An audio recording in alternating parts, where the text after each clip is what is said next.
যুদ্ধের দামামা আনুষ্ঠানিকভাবে বেজে ওঠার আগেই কোনো দেশ যদি তাদের অস্ত্র ভাণ্ডারকে শতভাগ প্রস্তুত করে রাখে, সমুদ্রের আন্তর্জাতিক জলসীমায় সার্বক্ষণিক টহল দেয় অত্যাধুনিক যুদ্ধজাহাজ আর আকাশে ২৪ ঘণ্টা চক্কর কাটে দূরপাল্লার ড্রোন, তবে কি আর নিছক সাধারণ সামরিক মহড়া বলা যায়, নাকি সেটি হয়ে ওঠে এক চূড়ান্ত যুদ্ধের আগাম মঞ্চ?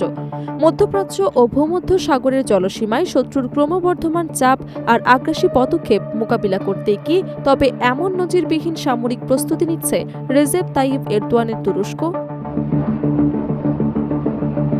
এখনও দুই দেশের মধ্যে পুরোদমে যুদ্ধ শুরু হয়নি, কিন্তু যে কোনো পরিস্থিতিতে শত্রুকে চূর্ণ করার জন্য পুরোপুরি প্রস্তুত এরদোয়ানের সশস্ত্র বাহিনী।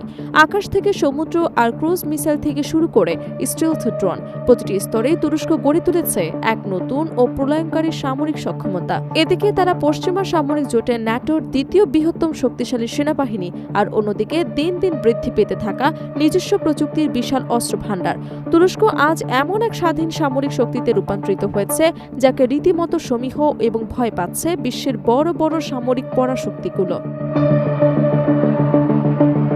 তুরস্ক এখন আর কেবল বিদেশি পরাশক্তিগুলোর কাছ থেকে অস্ত্র কেনার উপর নির্ভরশীল নয়, বরং বৈশ্বিক প্রতিপক্ষকে টেক্কা দিতে নিজেদের কারখানাতেই প্রতিদিন তৈরি করছে নিত্য নতুন আধুনিক মারণাস্ত্র।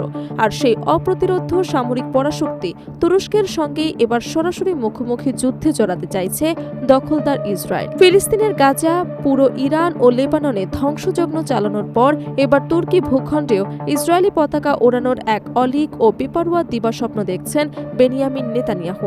ইসরায়েলের চরমপন্থী নীতি নির্ধারকদের ভাবনায় তুরস্ককে তাদের পরবর্তী সামরিক নিশানায় পরিণত করার ষড়যন্ত্র উকি দিচ্ছে। কিন্তু প্রশ্ন উঠছে, বাস্তবে যদি কোনোদিন পূর্ণাঙ্গ সামরিক লড়াইয়ে মুখোমুখি নামেন এরদোয়ান ও নেতানিয়াহু, তবে শেষ পর্যন্ত কার মুখে ফুটবে বিজয়ের হাসি, নেতানিয়াহু নাকি এরদোয়ান? পরিসংখ্যান কিন্তু ইতিহাস ও বাস্তবতার ভিন্ন সাক্ষ্য দিচ্ছে। গ্লোবাল ফায়ার সূচকে বিশ্বের ১৪৫টি সামরিক শক্তির মধ্যে তুরস্কের অবস্থান নবম। একই সাথে পুরো মধ্যপ্রাচ্যের দেশগুলোর মধ্যে সামরিক সক্ষমতায় তুরস্কের অবস্থান একদম শীর্ষে। অপরদিকে আন্তর্জাতিক এই তালিকায় ইসরায়েলের অবস্থান ১৫তম।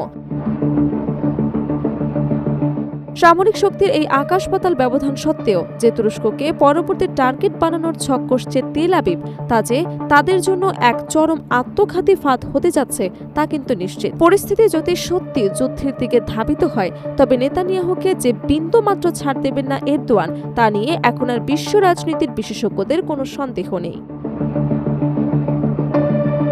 তুরস্কের আসল চালিকা শক্তি ও অপরাজেয় হয়ে ওঠার মূল রহস্য লুকিয়ে আছে তাদের নিজস্ব প্রতিরক্ষা শিল্পে। তারা অন্যের ওপর হাত না পেতে নিজস্ব প্রযুক্তি দিয়ে নিজেদের আকাশ ও জলসীমাকে এক দুর্ভেদ্য দুর্গে পরিণত করেছে। বর্তমানে তুর্কি নৌবাহিনীর বহরকে শক্তিশালী করতে একযোগে ৩৭টি আধুনিক যুদ্ধজাহাজ প্রস্তুত করা হচ্ছে। একই মেগা প্রকল্পে রয়েছে বিমানবাহী বিশাল রণতরী টিসিজি, গ্লোজতেপে এবং সমন্বিত আকাশ প্রতিরক্ষা ব্যবস্থা এবং সম্পূর্ণ নিজস্ব ডিজাইনে তৈরি মিলদেন সাবমেরিন বহর। আকাশসীমাকে ১০০% সুরক্ষিত করতে তুরস্ক নির্মাণ করছে তাদের স্বপ্নের স্টিল ডোম বা ইস্পাত গম্বুজ প্রজেক্ট।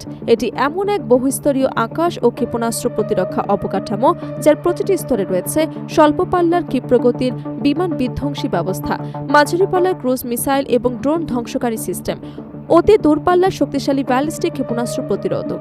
এর পাশাপাশি শত্রুর মূল ভূখণ্ডে পাল্টা আঘাত এনে গুড়িয়ে দেওয়ার জন্য আঙ্কারা প্রস্তুত রেখেছে তাদের নিজস্ব প্রযুক্তির অতি বিধ্বংসী ব্যালিস্টিক মিসাইল টাইফুন।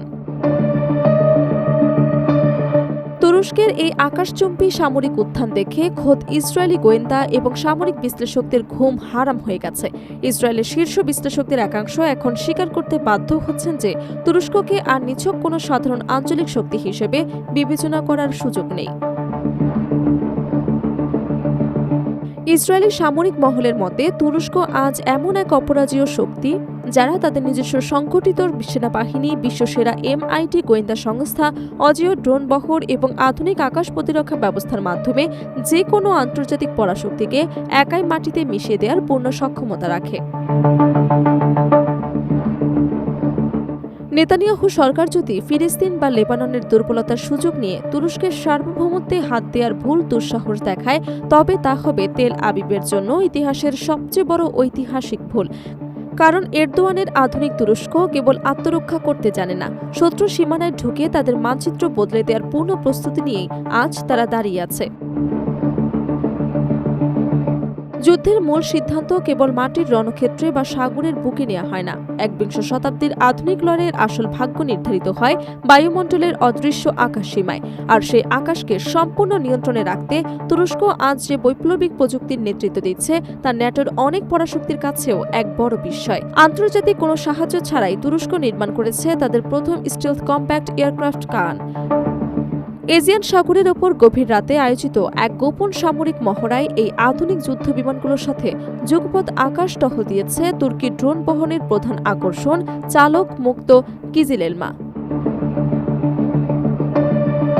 এই বিমানগুলো ইসরায়েলের আমেরিকান প্রযুক্তির F-35 ফাইটার জেটের রাডারকে সম্পূর্ণ অকেজো করে দেওয়ার জন্য প্রস্তুত। আসেলসান এর তৈরি অত্যাধুনিক কোরাল ইলেকট্রনিক ওয়ারফেয়ার সিস্টেম ব্যবহার করে শত্রু ভাবাপন্ন যে কোনো আকাশযানের নেভিগেশন এবং যোগাযোগ ব্যবস্থা নিমেষেই বিচ্ছিন্ন করে দিতে পারে তুর্কি বাহিনী।